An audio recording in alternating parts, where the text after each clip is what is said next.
The sun has risen on an independent, united kingdom. And just look at it, even the weather's improved. It's been a hell of a long journey, this. I first got involved in Eurosceptic politics 25 years ago, and the first election I contested, I managed to beat the late, great, screaming Lord Such by 164 votes, so I didn't come last. And now there are 17 million people that voted for Brexit.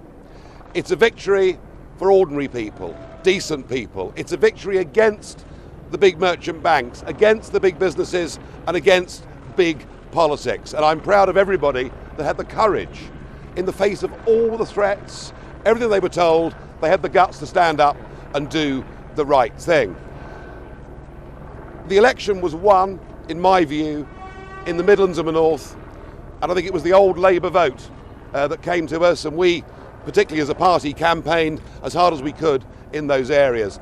There is still a massive disconnect between Westminster, SW1 and real communities. And the one image I will remember throughout the rest of my life was a woman in Bolton grabbing my hands with tears in her eyes saying, why doesn't David Cameron, why doesn't the government come and see what they've done to my community, what they've done to the prospects for my kids?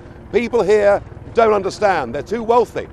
They don't get what open door mass immigration as a result of EU membership has done to people's wages, to people's availability of getting GP appointments or their kids into local schools.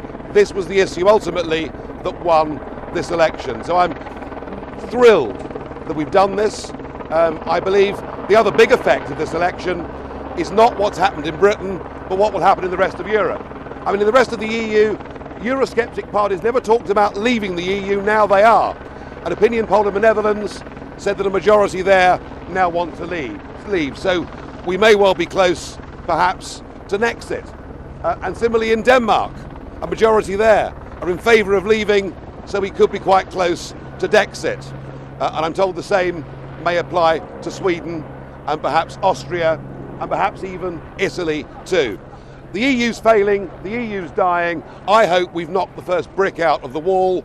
I hope this is the first step towards a Europe of sovereign nation states, trading together, neighbours together, friends together, but without flags, anthems, or useless old unelected presidents. So what happens now? What happens next?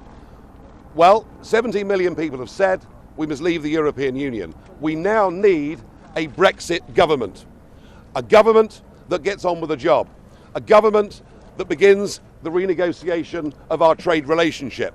A government that'll be mindful that already many of the German car manufacturing unions have said, let's get on and do a deal. Let's go on buying, selling motor cars and wine and cheese with each other. But a government also that at the same time uses the opportunity of Brexit. And the opportunity is we're now freed to start making our own trade deals and associations with the rest of the world. We've left behind, with this result, we've left behind a failing political union. We've given ourselves the chance to rejoin the world in a 21st century global economy. So we need, as I say, a Brexit government. We need the negotiations to start as soon as humanly possible. We need to start thinking globally about our future. And the other thing I think that needs to happen is that June the 23rd needs to become a national bank holiday, and we will call it Independence Day.